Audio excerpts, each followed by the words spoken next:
You mentioned about the barrels you were stacking, racking. There were different sizes of barrels in the day. Yes. You've got the 36 and others. Can you explain what the different sizes were and how you handled them as well? Well, the firkins was quite easy. They were 9 gallon in them, and then the kills, there was 18 gallons. You roll them away, and they were quite easy to stand up. But then we got to the 36 gallons. They was quite heavy. 2 types of barrels we used. One was like the dumpy ones, which wasn't too bad to stand up.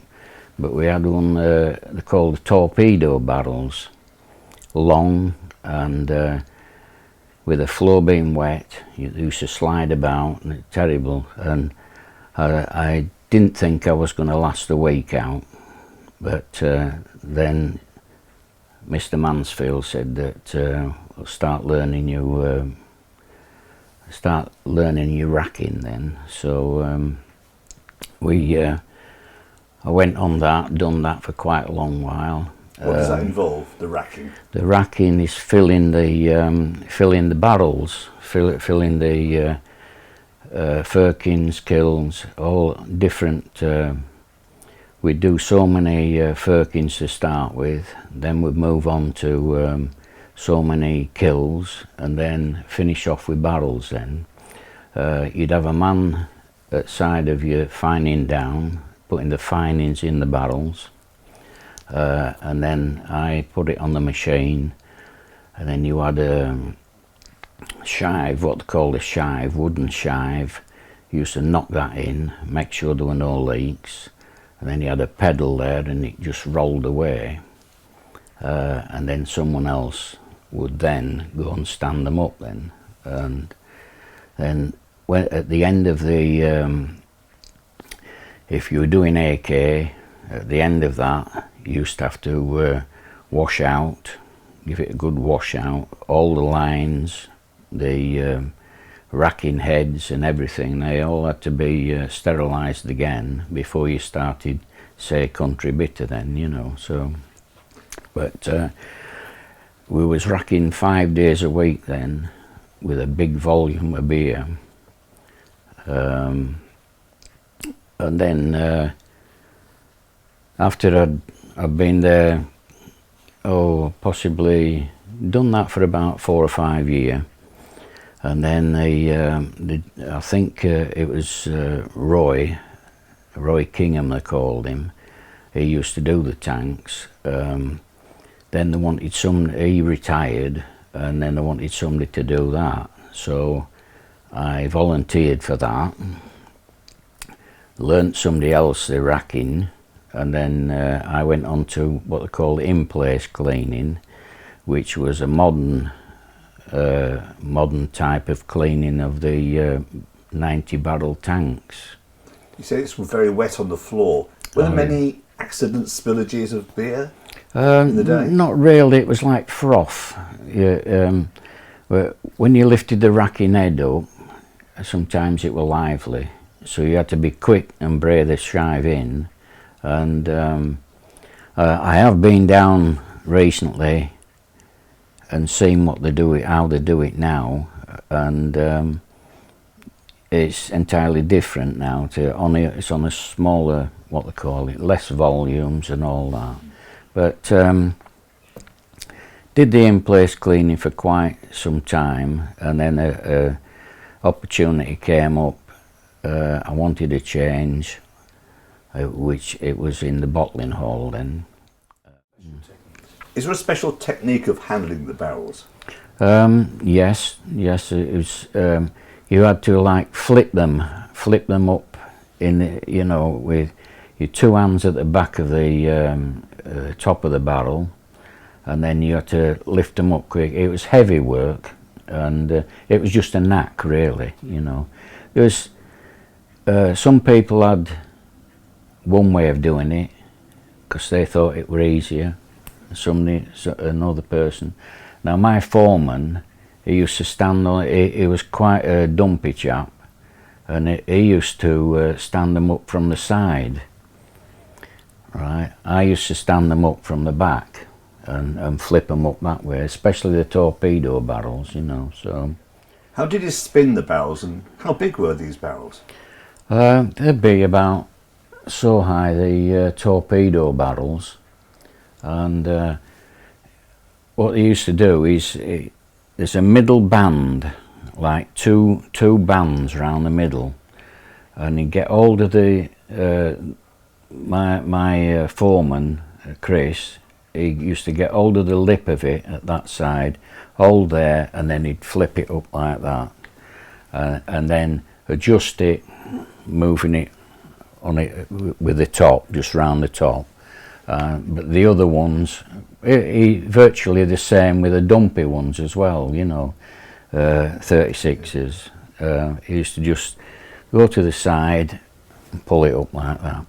And you had to do it quick, because if you didn't, you'd be sliding across the floor with it because of the wetness of the floor, yeah. Met any accidents ever? Toes? I had an accident. Sometimes you'd put them in a barrel and they'd send it back and they'd be only half in. Well, it used to jump about.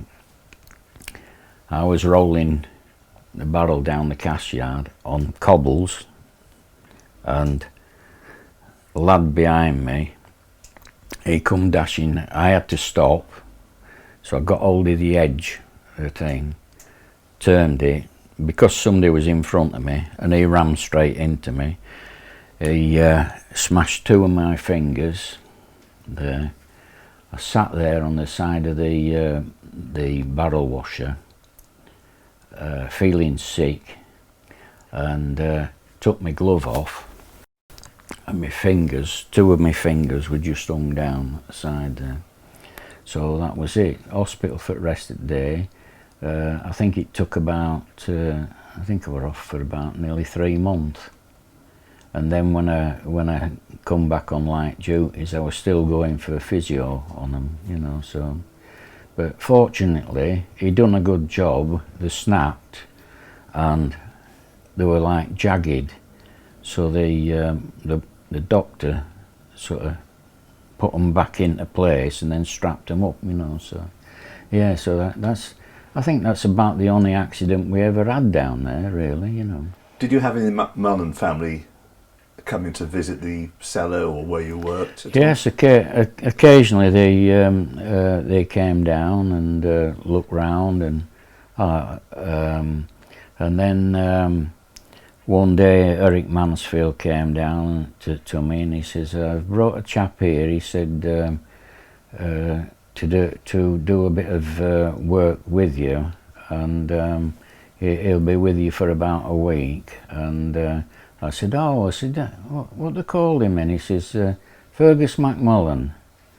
And I said, oh, well, we'll see what we can do, you know. And he stayed with me for a week doing the racking, went through all the cleaning with me and all that, and we even went for lunch up the amenity block, playing darts for an hour at lunchtime, and we had a really good week, yeah. How has the brewery changed since you worked there? You did several different jobs, but over time, 30 odd years, yeah. Were there many changes, significant changes? Well, yes, there were, towards the end, they done away with the tunnel, what we call the tunnel, where we used to go and they used to let the beer down from the brewery itself to the cellar, and there was 28 tanks down there, all with 90 barrel weight of beer in there. So as the time went by and we were doing less beer, and then the brewery was sold, the old brewery was sold, the cellar went, where I used to go down there on a summer's day like today, and I'd be cold all day. I wouldn't see daylight for all all my working day, and somebody'd say, "It's been a lovely day today," and I said, "Well, I didn't see a right lot of it." I said, "It was quite cool where I was." So yeah. What was it like working in a family business as an employee? It was great. Nobody bothered you. In all the time I've known Fergus, I've never had a wrong word with him. Same with David McMullen, John McMullen. He used to come down. And they always used to have a natter. And it was like a family. You was like a family to them, you know.